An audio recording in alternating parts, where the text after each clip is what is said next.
Hello, this is Rabbi Abramson. This week's Torah portion is Parashat B'shallach. It's the fourth portion in the book of Exodus, and it really is the culmination of the three portions that we read in the 3 weeks that passed. In the three portions that led up to this week's portion, we read of the enslavement of the Israelites, the struggle for freedom, the 10 plagues, and it all culminates this week with the actual exodus from Egypt. Here's one version of the story. Was it because there were no graves in Egypt that you took us away to die in the wilderness? Fear not. Stand still and see the salvation of the Lord. The Lord of hosts will do battle for us. Behold his mighty hand.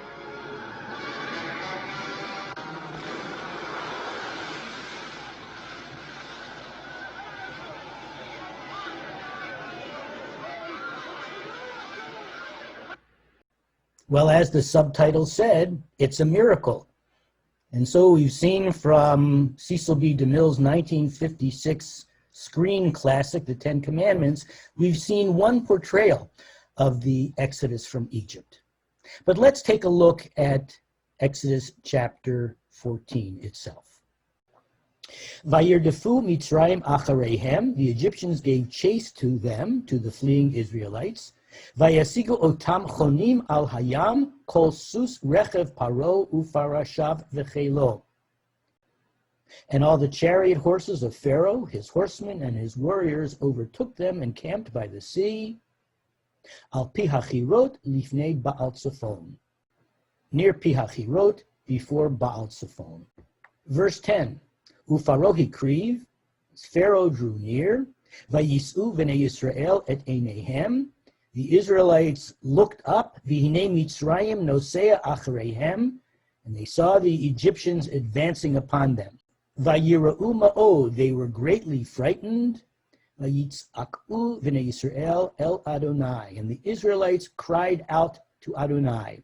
Verse 11, Vayomaru el Moshe, and they said to Moses, Hami b'li ein kevarim b'Mitzrayim, was it for want of graves in Egypt? L'kachtanu lamut b'midbar, that you brought us to die in the wilderness? Mazot asita lanu lahotzi'anu mimitzrayim. What have you done to us, taking us out of Egypt? You might recall a few minutes ago hearing Edward G. Robinson say, was it for want of graves in Egypt that you brought us to die in the wilderness? Verse 12, Halo zeh hadavar asher dibarnu eilecha b'mitzrayim, lemor, is this not the very thing that we told you in Egypt, saying, Chadal mimenu v'na'avda et Mitzrayim, let us be, and we will serve the Egyptians. Ki tov lanu avod et Mitzrayim mimutenu bamidbar. For it is better for us to serve the Egyptians than to die in the wilderness. Verse 13, Vayomer Moshe el ha'am, but Moses said to the people, Al tira'u, have no fear. Hit yatzavu ur'u et yeshuat Adonai asher ya'aseh lachem hayom. Stand by and witness the deliverance which Adonai will work for you today. Ki asher re'item et Mitzrayim hayom lo tosifu lir'otam od ad olam. For the Egyptians whom you see today, you will never see again. Verse 14. Adonai yilachem lachem va'atem tacharishun. Adonai will battle for you and hold your peace. And a few moments ago, we heard Charlton Heston portraying Moses, paraphrasing verse 14. Adonai will battle for you, you hold your peace. Verse 15, Vayomer Adonai el Moshe. Then Adonai said to Moses, Matitzak Eli, why are you crying out to me? Daber el b'nei Yisrael v'yisau. Tell the Israelites to go forward. Wait a minute. We didn't notice that detail in the screen version of the story. The Moses in the film clip is resolute, is strong, is full of faith, and encourages the Jews to move forward. And yet, why here in verse 15 is God saying to Moses, why are you crying out to me? Tell the Israelites to go forward. Verse 16, V'atem harem et matecha, and you lift up your rod, unte et yadcha al hayam uvka'ehu, and hold up your arm over the sea and split it, vayavo v'nei Yisrael b'toch hayam vayabasha, so that the Israelites may march into the sea on dry ground.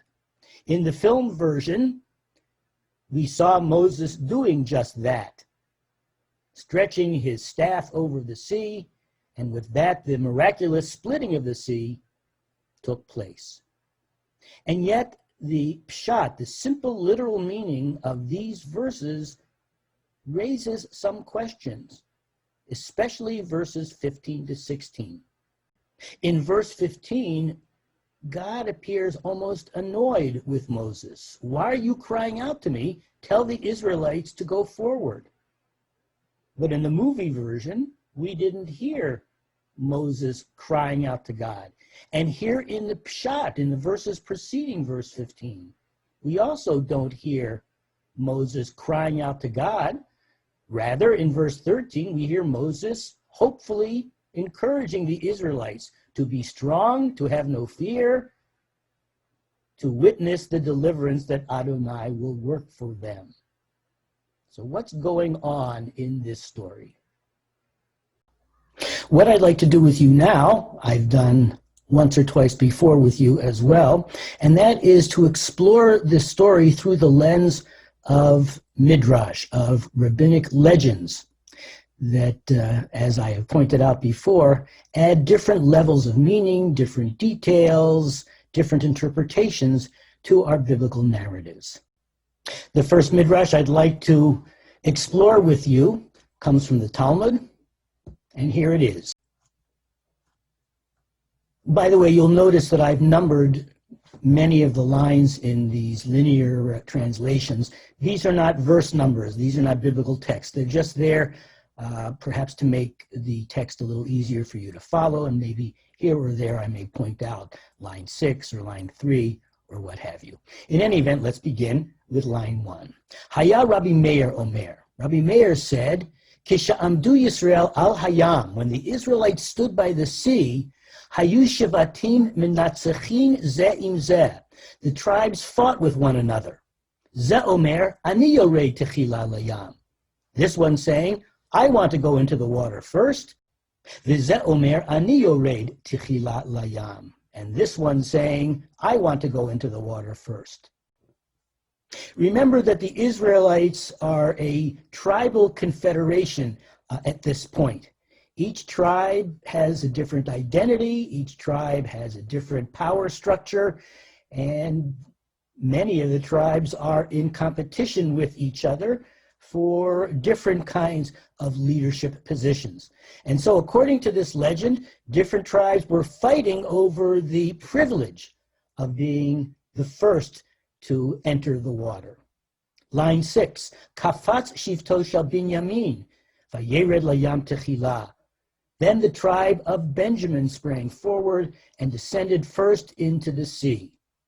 So the small tribe of Benjamin was the first tribe, or representatives of the small tribe of Benjamin were the first to enter the Yam Suf, to enter the sea.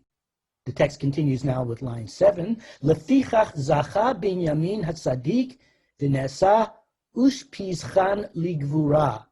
For that reason, the righteous Benjamin, the righteous tribe of Benjamin, was worthy to become the host of the all-powerful.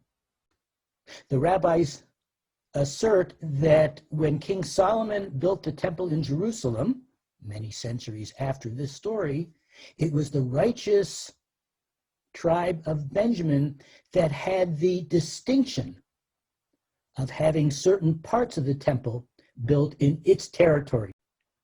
In fact, the area in Jerusalem on which the temple was built included territory occupied by the large tribe of Judah and territory occupied by the small tribe of Benjamin. But some of the most important parts of the temple, including the Kodesh HaKodashim, the Holy of Holies, those parts of the temple were in the territory occupied by the tribe of Benjamin. And so the rabbis tell us that because of the courage, of the assertiveness of the tribe of Benjamin, here at the time of the Exodus, the tribe of Benjamin earned the distinction of being the host of the particularly sanctified parts of the Holy Temple in Jerusalem. And so it appears that the point of this midrash is simple competition. This tribe wanted to be the first in the sea. That tribe wanted to be the first in the sea. The tribe of Benjamin ended up winning that competition. And as a result of that, the rabbis tell us, the tribe of Benjamin occupied the territory in which certain parts, certain particularly sanctified parts of the temple were built. Simple competition. The tribe of Benjamin won that competition. The second midrash, taken from a midrashic collection called Midrash Rabbah, is similar to the first one that we learned. You'll see that there are some significant differences, however. Kisha'amadu Yisrael al hayam hayu hashvatim medayanim ela im ela. When Israel stood by the Sea of Reeds, the tribes fought with each other. This is sounding like the previous midrash. Ze omer ani yorei techila, v'ze omer ani yorei techila. This one saying, I will go in first, and the other saying, I will go in first. Line 3. Kafatz Nachshon letoch galei hayam v'yarad. And suddenly Nachshon jumped into the waves of the sea and started sinking.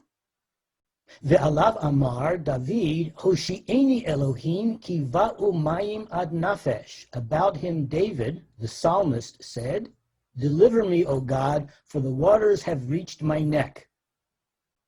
So now we're seeing differences between the previous midrash and this midrash. In the previous midrash, somebody from the tribe of Benjamin was the first to go into the water. Here, somebody named Nachshon is the first to go into the water. But evidently, he wasn't a very good swimmer. But line 4 tells us that Psalm 69 is referring to Nachshon when it says, deliver me, O God, for the waters have reached my neck. And what is Moses doing at this point? Well, apparently, Moses is praying that Nachshon will not drown, because line 5 tells us, Amar HaKadosh Baruch Hu LeMoshe, Yedidi Shokea Bayam, V'ata Mitpalel. Then the Kadosh Baruch Hu, God said to Moses, my beloved is drowning in the sea, and you're praying. Line 6, and so God continued, Daber el b'nei Yisrael, v'yisa'u, tell the Israelites to go forward.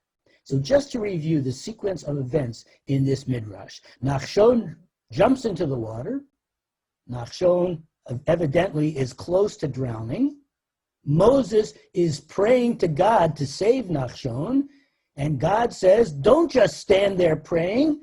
My beloved is drowning. Do something. And what should you do? Tell the Israelites to go forward. So this midrash tells us why it is that God appeared to be rather impatient with Moses when he said to Moses, why are you standing there screaming? Tell the Israelites to go forward. The third midrash, and actually this passage is a continuation of the passage that we read first. The first midrash came from the Talmud. The second midrash came from Midrash Rabbah. And here the third midrash is a continuation of that Talmudic discussion. Line 1, Amar lo Rabbi Yehuda. Rabbi Yehuda said to Rabbi Meir. Remember, Rabbi Meir had presented the first explanation. So Rabbi Yehuda says to Rabbi Meir, Lo kachaya ma'aseh. That's not what happened. Remember, Rabbi Yehuda reported that the different tribes were fighting. I want to go in first. No, I want to go in first. No, I want to go in first. But Rabbi Yehuda is going to tell us that that's not what happened. Line 3, Ella ze omer ein ani yoreh techila layam. Rather, this tribe said, I don't want to go into the sea first. Line 4, V'ze omer ein ani yoreh techila layam. And this one said, I don't want to go into the sea first. Remember, the sea was split after Moses extended his staff over the sea. So at this point in the story, nobody wants to jump into the sea. They're all afraid of jumping in. They're afraid of drowning. I don't want to go in first. I don't want to go in first. Line 5. Kafatz Nachshon ben Aminadav, vayered layam techila. Then Nachshon, the son of Aminadav, sprang forward and descended first into the sea. So this is what we just read, but as you see, there are more details. For one thing, Nachshon is identified more fully as Nachshon ben Aminadav. Now, some of you may recognize that name from the Torah. You might remember hearing it in Parashat Naso, which we read in the spring, or you might remember hearing it in the Torah reading for one of the days of Hanukkah, and the Hanukkah Torah readings are taken from Parashat Naso. Anyway, in Numbers chapter 7, we hear the following name. Let me chant it. It may sound even more familiar. Nachshon ben Aminadav lemate Yehuda. Nachshon ben Aminadav lemate Yehuda. Nachshon ben Aminadav of the tribe of Judah. But Nachshon is not simply some guy from the large and powerful tribe of Judah, of Yehuda. Nachshon is the Nasi. He is the prince of that tribe. Every tribe had a prince, had a Nasi, had a representative. And when the tabernacle was dedicated, and that's what we read about in chapter 7 of the book of Numbers, we read that Nachshon ben Aminadav represented his tribe, the tribe of Yehuda, during the dedication of the Mishkan, the dedication of the tabernacle.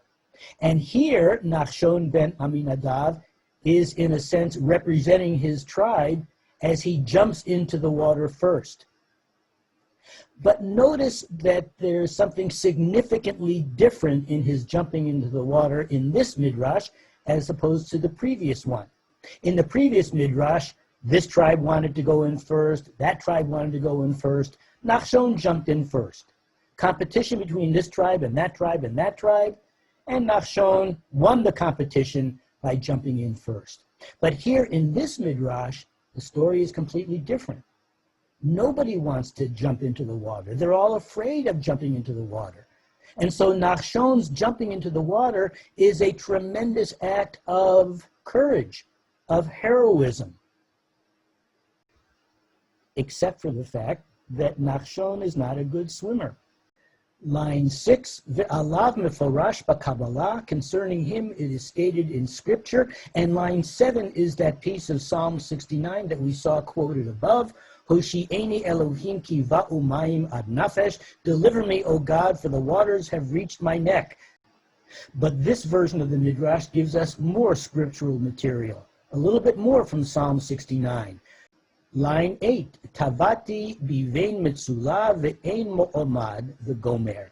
I am sinking into the slimy deep and find no foothold, etc. And line 9, El tishtefeni shibolet mayim ve'al tivla'eni metzula v'gomer. Let the floodwaters not sweep me away, let the deep not swallow me. More and more parts of Psalm 69 are quoted here, I think, to magnify the tension. Nachshon ben Aminadav is drowning, and there are numerous passages from Psalm 69 that give voice to his frightened pleas for help. Line 10, what is Moses doing at this point in the story? Ba'ota sha'a haya Moshe ma'arich bitfilah. At that time, Moses was prolonging his prayer. Line 11, Amar lo HaKadosh Baruch Hu. So the Kadosh Baruch Hu, God said to him, Yedidai tove'im bayam va'ata ma'arich bitfilah lefanai. My beloved ones are drowning in the sea, and you are prolonging prayer before me? Line 13. Amar lefanav ribono shel olam uma biadi la'asot. So Moses said to God, Master of the universe, what is there in my power to do? And in response to that, God says in line 14, Amar lo. God said to him, Daber el bnei Yisrael v'yisa'u. God said to him, tell the Israelites to go forward. Ve'ata harem et matacha untei et yadcha v'gomer. And you lift up your rod and hold up your arm, etc. This version of the Midrash is richer than the previous, more details, more drama, more intensity. Nachshon ben Aminadav is the hero of this Midrash. No one wants to go into the water, or to put it another way, no one has the courage to go into the water, assuming that the miracle will come. But Nachshon has faith that that miracle will come. And so his act of heroism is to jump into the water. But then the miracle doesn't come, at least not at that second. And things are looking more and more scary for him. Things are looking more and more dire for him. His drowning is a definite possibility. And at that point, Moses is praying to God, at which point God says to Moses, why are you praying to me? You do something. Moses says, what do you want me to do? And that's when God says to Moses, speak to the people of Israel and tell them to go forward. Could God have made the miracle without Nachshon jumping into the water? Of course. Could God have made the miracle without instructing Moses to extend his staff over the water? Of course. The issue, though, is not whether or not God is able to make the miracle. The real question is, why is the story unfolding in this way? What lesson is this Midrash trying to teach us? In the context of this Midrash, God wanted Moses to play a role in the miracle that was about to come. Not because God needed Moses to help God. God was certainly capable of making the miracle come. But God nevertheless wanted Moses to take ownership of this situation, to play his role, to become a partner with God. Not because God needed it, but because Moses and the rest of the Israelites needed it. Because as this Midrash unfolds, of course God is the hero of the story. It's God who splits the sea. It's God who liberated the Israelites from 4.5 centuries of oppression. And yet God wanted human beings to play a role in their own destiny. Nachshon rose to the occasion, pun intended. Moses also met God's expectations and played his role in the miracle that God was about to bring. And so this Midrash has numerous lessons to teach us. One of them is related to a piece of advice in the Talmud, Ein somchin al hanes. Don't rely on miracles. We have many miracle stories in biblical literature and many miracle stories in rabbinic literature. But Jewish tradition warns us not to be too dependent on miracles. We still have to do our share. God will help us, perhaps, but still, the lesson of human initiative is one of the important lessons of this Midrash. And as such, Nachshon ben Aminadav really is the human hero of this Midrash. Parashat B'shallach, the Torah portion of B'shallach, which includes the culmination of the Exodus story, is, of course, one of the most dramatic passages in biblical literature.